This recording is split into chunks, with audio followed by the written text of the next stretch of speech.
I was out for a walk today on the farm and came across something really interesting.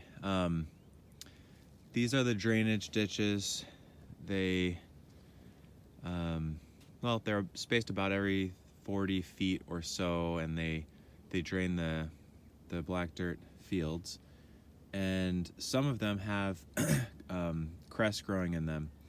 We've moved the cress around quite a bit and put some here and there, and usually it takes and grows really well, which leads me to believe that the cress in this melted section of the ditch isn't here because it's naturally melted here. It almost seems as though the cress has something to do with it, which is really fascinating because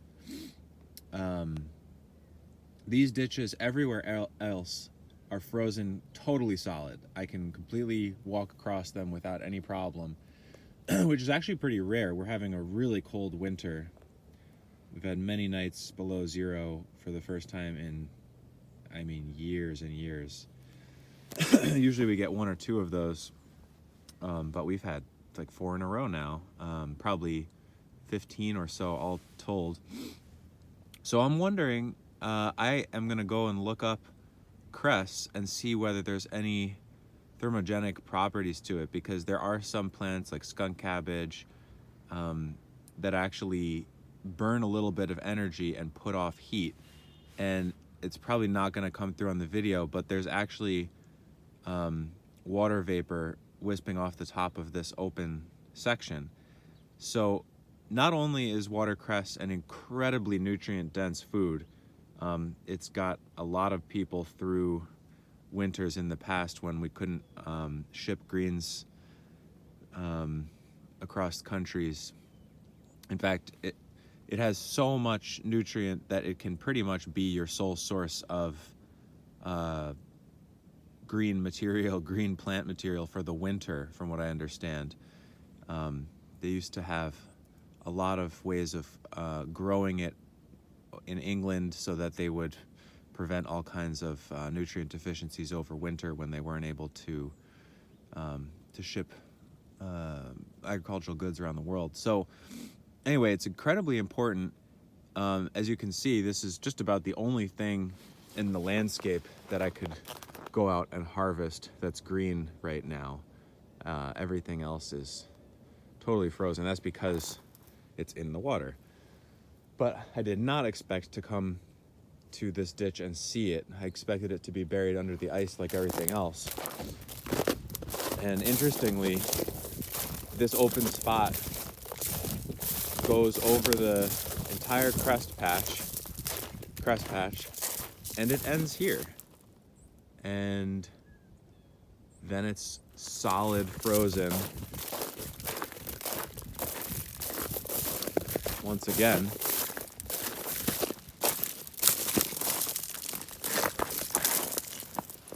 My yak track's on to the point where I can walk across it no problem. And it's like that the rest of the way down. And that's pretty much the scene for all of the other ditches. And there's another cress patch, and it's like that over there too. So it's kind of interesting to have something that's super nutrient dense, green, and makes itself available all winter long. I don't actually see, we just got a little bit of snowfall, so it maybe is not the best time, but I was wondering whether there would be a lot of animal tracks leading down to here. Maybe deer come and feed on this. I haven't seen any evidence of that. I was wondering maybe the deer are keeping it open or something else. My first thought was that it's just a natural warm spot in the landscape, but we don't really have hot springs. There's no reason to believe that. The only thing is there's maybe some groundwater moving under here that comes closer to the surface or some explanation, but I'll go over to the other patch and see whether we can find any other evidence. Here's a different one, all full of cress down there in the empty spot. It's a little hard to walk over here, so I don't know how far I'll go, but this entire open water patch has cress in it too. Here's a third patch. Again, tons of cress in it. You can see the water moving on this one, so it seems like in this instance it is probably more likely that the flowing water is keeping this unfrozen, and the cress is taking advantage of that extra heat, extra warmth. But some of the other patches where there's no noticeable moving water and where we just transplanted chunks of cress root mat and it's doing the same thing there, lead me to wonder whether it's as simple as just the cress being in the right spot, and maybe it's making some of its own conditions. This is a testament to our cold snap mixed with the ice storm that we got. Everything is actually on day, I think, 4 of being coated in ice, completely encased. We'll see what this does to plants. I don't think this will kill many buds of fully dormant plants, but like this hazelnut is certainly going to have its shape completely altered. These big branches are going to bend down. Some have snapped, some may still snap. And then new shoots will come up. So it'll make a lot of plants have a totally different shape.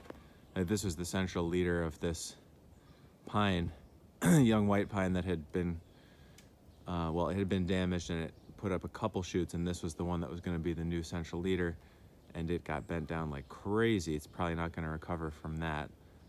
So one of those ones will take over. So a lot of trajectories in plants' lives were changed as a result of this storm, and I'm sure the fruit crop will be altered, hopefully not too negatively, but I have to imagine this is going to do some kind of damage to some plants. Beautiful pattern on this peach tree. Looking at these buds encased in ice, it's sort of scary, but I imagine they're actually pretty safe in there because for the water to melt off, it needs a lot of energy, and for the water to for the ice to come off in a gaseous state, to sublime from a solid to a gas, takes a ton of energy. So I don't think it would be actually cooling the wood any more so than just, actually it will probably be keeping the wood at a more even temperature than air moving and being in direct contact with the wood. So I'm not scared from that perspective, and it's probably actually preventing a lot of water loss, which is one of the main things that damages deciduous trees when they get really cold.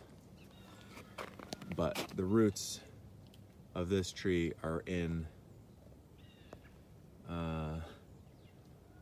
there was like 2 inches of water on the top of this that froze solid, so the root systems may not be super happy about this situation, especially because all that liquid water got into all the cracks and then froze absolutely rock solid. So that's going to prevent them from taking up a lot of moisture, but now they won't be losing a lot of moisture because all their surfaces are encased in ice. It's a toss-up. We'll see what happens.